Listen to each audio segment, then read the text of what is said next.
So let's talk about innovation. The process of translating an idea or invention into a good or service that creates value or for which customers will pay is called an invention. To be called an innovation, an idea must be replicable at an economic cost and must satisfy a specific need.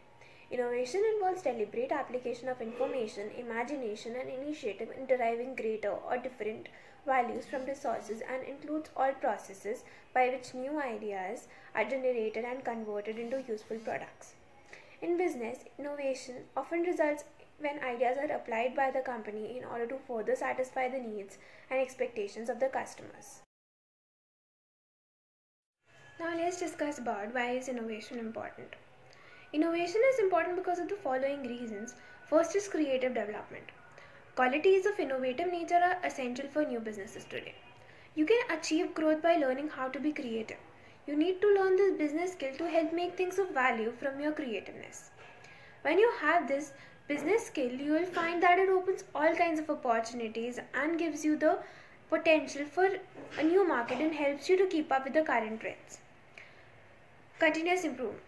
Innovation gives organizational sustainability when you are making continual improvements and repackaging and rebranding. Any good manager will recognize the need to innovate and grow the business skills to increase their creativity. Making the most of what you have already. It's not all about creating a new product or a new service which you can sell, but also the need to focus on your existing business procedures to improve your efficiency, find some new customers, increase your profit, and cut down on the amount of your wastage.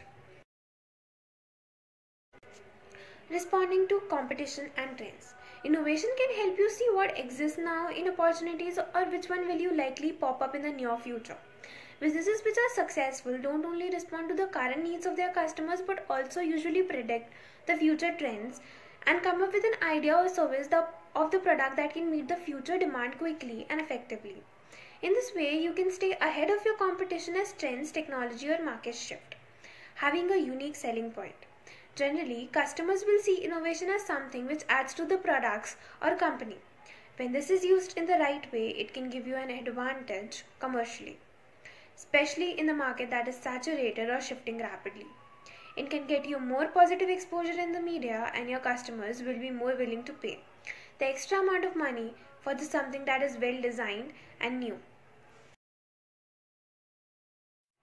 The whole idea behind this project was to create the innovation audit framework. An innovation audit is a way to understand how your organization is managing innovation and recognize which part of the funnel are working and where more effort is needed. An innovation audit is a crucial step for an organization. It enables objectives, reflection, and analysis from the third-person point of view before executing programs to upgrade innovation capabilities that might not be aligned with what is going on a day-to-day basis. The purpose of an innovation audit is to understand the innovation process as is and to avoid the initiating and executing expenses and potentially unhelpful innovation strategies and programs. Looking internally at how your organization is functioning in terms of innovation is one of the best ways to avoid wasting money and time and frustrating company employees. So now we will be talking about the types of innovation. According to Christian Ranjan, there are 9 types of innovation which are also called the levels of innovation. So the 9 types of innovation are design and market innovation, product innovation, service innovation, market, customers and channel innovation, technology innovation, process innovation, management innovation, business model innovation, and last but not the least is the industry innovation. These 9 types of innovation are arranged in the form of a pyramid structure according to the nature or scope of the innovation and the complexity of the innovation. So as we move from top to the bottom of the pyramid, the complexity and the difficulty of the innovation starts to increase. That is, the innovation at the upper layer such as product and design innovations are easier to innovate, whereas the innovations like business model innovations and industry innovations are more demanding in terms of time, resources and efforts. So as we move from the bottom to the top of the pyramid, we could see that the scope of the nature of the innovation starts to decrease. For example, the business model innovation and the industry innovation has a broader scope which may vary from incremental innovation to a radical innovation, whereas The product and design innovations have a narrow scope which are generally of incremental in nature. So now we will be talking about the 9 types of innovation. The 9 types of innovation are also called the 9 levels of innovation. The first level of innovation is the product and marketing innovation. Design and marketing innovation, a design for the product is innovated. Here a product can be a good or a service. The second level of innovation is the product innovation. In the product innovation, a new product is innovated or a new feature is added onto the previous version of the existing product. The third level of innovation is the service innovation. In service innovation, a new service product is being innovated or a new service process design is being innovated. The fourth level of innovation is the market, customer and channel innovation. In market, customer and channel innovation, a new channel is being innovated between the market and the customer where the new customers are being targeted with the products. The fifth level of innovation is the technology innovation. In technology innovation, the new technologies are used for developing products and services. The sixth level of the innovation is the process innovation. In process innovation, a new or a significantly improved delivery or production method is implemented on the business activity. The seventh level of innovation is the management innovation. In management innovation, the management of the organization develop new ways of doing their task efficiently. The eighth level of innovation is the business model innovation. In business model innovation, an organization comes up with a new business model in order to maximize their profit and revenues. Last but not the least, the ninth type of innovation is the industry innovation. In industry innovation, a new type of industry is being established in the market for the consumers. 3 types of innovation. Those are sustainable innovation, disruptive innovation, and efficiency innovation. Sustainable innovation is the creation of new materials, space, product, services driven by social, environmental, or sustainability issues. Now, the second type of innovation, which is disruptive innovation, an innovation that creates a new market, a value for a new network, eventually disrupts the existing market and replaces the old market with a new market. It can be new alliances, products, or anything. Now, the third one is the efficiency innovation. Innovation tries to improve the throughput of the production line and achieves greater productivity and cost efficiency.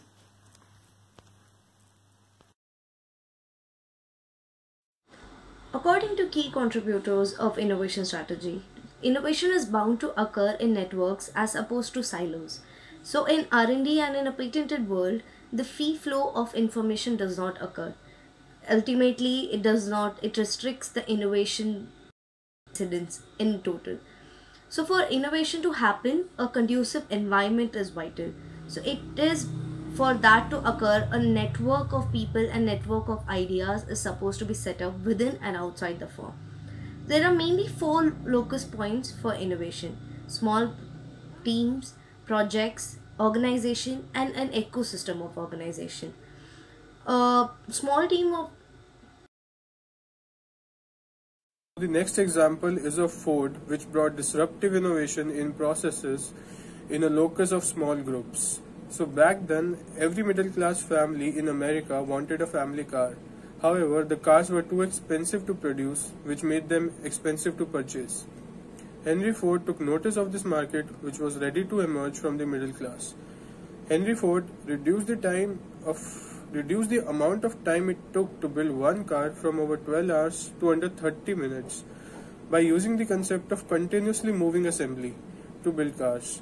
Further, Ford made a disruptive innovation in the automobile industry by creating jobs for people in the industry. Ford also did it without the help of a tech startup's productivity software. It was because of Henry Ford's innovation that mass production via automated assembly line that lowered the cost of a car and made it affordable, that is Ford Model T, which displaced horse-drawn carriages.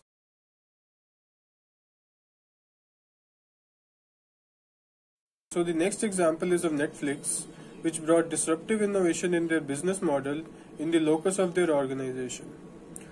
So the initial Netflix mail-in subscription service wasn't definitely attractive to Blockbuster's mainstream customers who rented out new releases on demand. Netflix attracted only those who didn't care about new releases, were early adopters of DVD players, or did online shopping. Theoretically, this is about disruption, as Netflix targeted segments of the population that have been overlooked by its competitor, delivering an inferior but more tailored alternative at a lower price. Eventually, Netflix moved upmarket by adding the things mainstream customers wanted. Then one day there was no reason to use blockbusters anymore. The next example is of DB Breweries in sustainable innovation in technology with a locus in projects. Presently, two-thirds of the world's beaches are retreating due to many industries from construction and electronic components to pharmaceuticals that depend on sand for their products. In New Zealand, 60,000 tons of glass are sent to landfill every year. Now, DB Breweries is using its DB export beer bottle sand machines to create a viable substitute for naturally occurring sand. In just 5 seconds, the beer bottle sand machines crush an empty beer bottle, remove dust particles, and label to produce 200 grams of usable sand. Suitable for use in bars and restaurants, the machines have a large clear glass front that allows people to see the immediate result of their recycling. DB Breweries is working with creative agency Colenso BBDO on the campaign following their previous successful partnership in creating clean biofuel from brewing waste products. Brewers are finding a variety of ways to work more sustainably, from using rainwater to brew to turning production waste into edible six-pack rings. So, to put in perspective of what my friends have just mentioned about the audit framework, I would like to state examples here. The first of one, which would be of Zara. It has an efficient nature, process type, and organization locus. It works through a successful strategy that allows it to rapidly design, distribute fashionable clothes to worldwide customers. So, what are its major process innovations? Its design, its low cost production, its supply chain optimization, and effective feedback loops to ensure it continually delivers great products to its customers. The product reaches the customers in just 4 weeks, which tells us about the process innovation they are following. That's all about Zara. The second example would be of Clink cooler, which is of sustainable nature, business ecosystem assets type, and industry assets locus. So the German manufacturer Claudius Peters found through his digital innovation the clinker cooler, which works through as follows. The air cools the clinker to around 100 degrees Celsius. As it's moved through the cooler, it's then ground and mixed with other ingredients to form the cement. So the generative design in heavy manufacturing helps it to cut the costs and lead time to make this company more competitive in changing times. It is a cost-effective model in a price-sensitive industry. So the last example that I would like to put forward is of Reliance Jio, which is of disruptive nature, technology assets type, and organization assets locus. It was bankrolled by Mukesh Ambani in the telecom industry, and through a short period of time, it found itself to be the biggest player in the pack. It had the 5 innovative practices that it followed, which were price cuts, data revolution, 4G volt revolution, geofiber, and 4G smart feature. To typify its products, it launched the Summer Surprise and Dhan Dhana Dhan offers, which saw it disrupt the market by working around and not within the tribe-formed guidelines, and it allowed it to be the process innovator in the technology sector. Thank you. That would be all from my side. The rest of the examples would be carried forward by my friends. One of the examples that we have used in our system is of Gillette.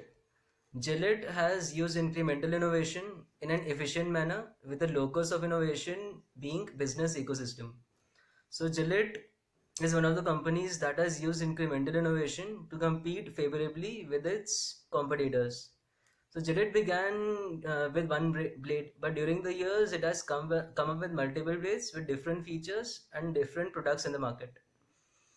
So Gillette innovated not only by advertisements or inventing new product development process, but majorly what it was, they did incremental innovation to promote its product. Second example is algorithmic trading, also known as algo trading. So it uses an efficient innovation type with the nature of innovation being process and the locus of innovation being business ecosystem. So algorithmic trading is a process for executing orders utilizing various programs and set of instructions using variables such as price, volume. So algorithmic trading is mainly used to increase the efficiency, and that is also used in the big institution investors as well as brokerage houses to cut down the cost associated with it.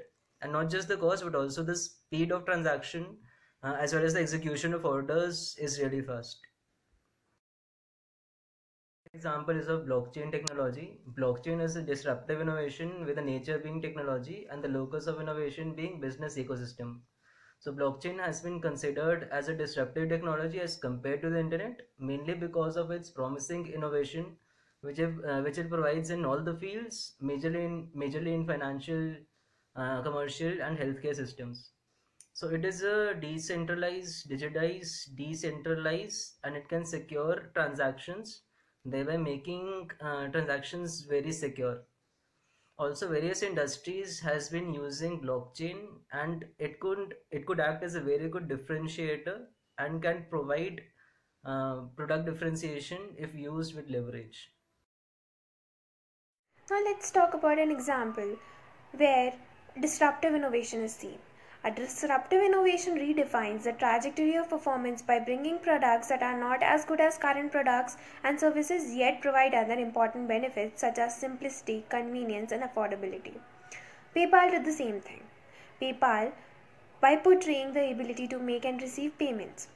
Payment services is the only area within the industry where technology giants such as Apple and Google have made their initial entry. Of course, there is no shortage of startups, but according to research, incumbents, traditional banks, and credit card networks are prepared to fight with the entrants as many as are in the opposition to win.